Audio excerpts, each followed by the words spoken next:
Hi, I'm Alexa Rogers, and I am here with David Dorsey and Cameron Burnette, two of our candidates for President and Vice President of Student Government. I'm going to give them the opportunity to introduce themselves further. Hello everyone, my name is David Dorsey. I am the former two-term president of the class of 2015. Currently, I'm the supervisor, or one of the supervisors, at the Mason Messengers Phone-a-thon. I've raised over $10,000 for George Mason University. And everyone should tune in Wednesdays from 12 to 2 to WGMU Radio, where I have a show, Midday Classical. My name's Cameron Burnette. I'm majoring in International Studies with a minor in Econ and Nonprofit Studies. Currently, I am the Vice President of Young Americans for Liberty at George Mason University.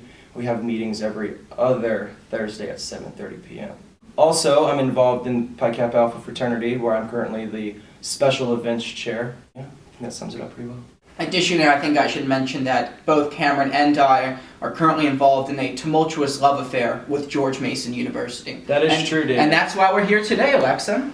All right, we'll get started. So what issues are most important to you both, respectively, as a candidate for President and Vice President?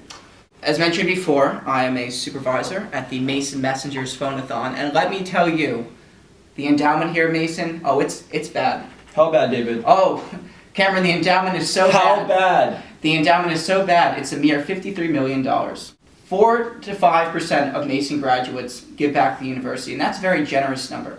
Last year, I had the 4th largest student gift out of any of the students at George Mason University, and I donated $20.15. Other universities in the Commonwealth, like a UVA or Virginia Tech, UVA specifically hovers around $6 billion in their endowment. William & Mary, almost $700 million. George Mason has over 33,000 students, and our endowment is embarrassing. It's very embarrassing, and that leads to tuition hikes every year and very poorly paid staff members. And we would like to make it a priority of our administration to partner with Alumni Affairs and use the resources of student government to raise the amount of confidence in this university on the part of our alumni. As Vice President, I think an issue that I take dearly is the Students' Declaration of Rights. I think the students should know their rights, be able to know what to do when they're in a situation, and be able to handle it fairly. One thing that was brought to our attention a few weeks ago was the fact that George Mason University is against having attorneys represent students and speaking for them in conduct hearings. You can have an attorney present, you can have an advisor present to advise you what you should do in your situation, but they can't speak for you. And I think if everybody pays their attention to the article published in 4th Estate in the editorial section a few weeks ago, the Director of Student Conduct wrote his editorial on why Mason is against the fact that students should be able to have attorneys present. And I think that's one thing that we're going to focus on in our administration in student government. Additionally, I'm a history major here at Mason. I came to Mason to follow my first passion, which is of course history, and Mason has also become one of my passions. But you would know through looking back in the course of American history, you have presidents like Franklin Roosevelt, Theodore Roosevelt, Ronald Reagan, JFK, all presidents that were immensely successful and are ranked very high in our nation's history. They had great relations with the press. Traditionally, or at least the time I've been here at Mason, student government has had quite a poor relationship with our venerated publication here, 4th Estate. And I propose that as president of student government, along with my wonderful vice presidential candidate here, that we will lead the charge in rehabilitating and making relations with the press wonderful. So on to my next question. What are some challenges that are facing students right now that you would like to see corrected? Alexa, every year that I've been at George Mason, tuition has gone up.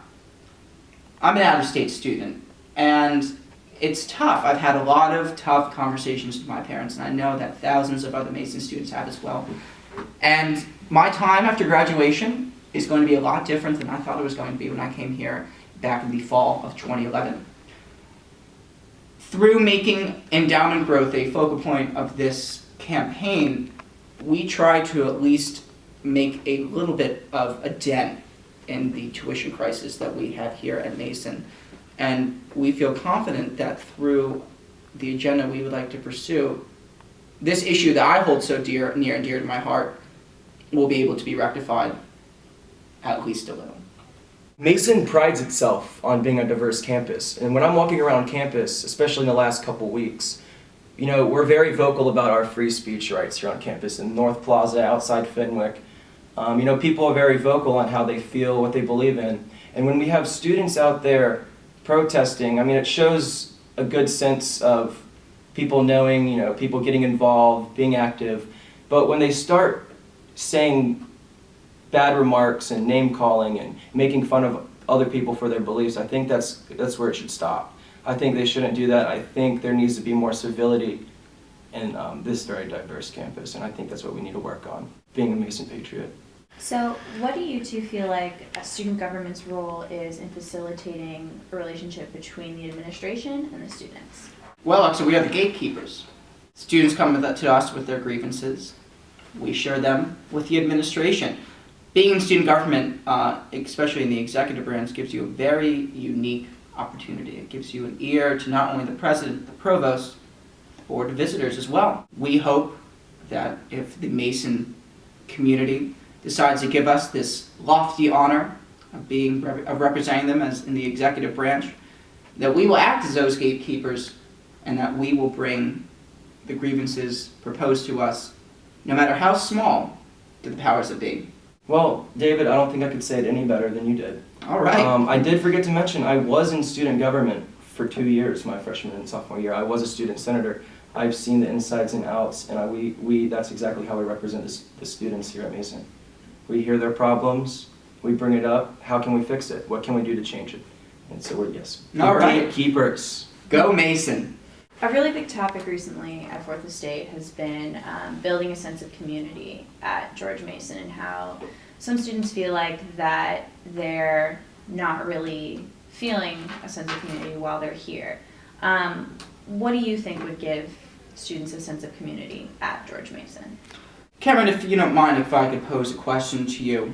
If you could name one day here at Mason where you felt that the university was as close as it's ever been to each other, spirit-wise, what do you think that day would be? Well, David, you posed a great question, because the answer to that is definitely homecoming. Homecoming.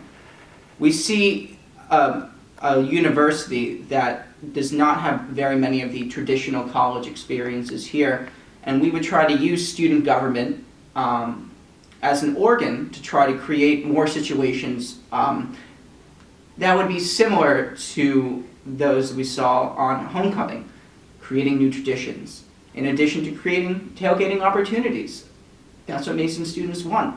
That's what we felt that we've learned from having our pulse on our fingers on the pulse of the campus. And we would like to see student government lead the charge in raising student and patriot pride through those means. So my final question for you two is, what do you think separates you from the other candidates?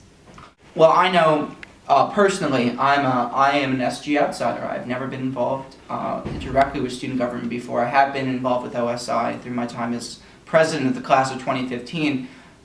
But I'm free of all the expectations and the norms and the culture that that comes with any organization, especially one as close-knit as student government. And I feel that will give me a unique position and opportunity as I step into the role as president in the executive branch to create not necessarily a new culture, but to bring a new perspective. David being an outsider and me being a previous SG member makes me like the mother bird, and he's leaving the nest, basically. I'm mentoring him when he becomes the president, when I become vice president. I have the experience already from being in student government to help him be the best president that he can be. All right. Well, thank you so much, both of you, for doing this interview, and best of luck. Thank you for having us, Alexa. Thank you. Thank you, and go Mason!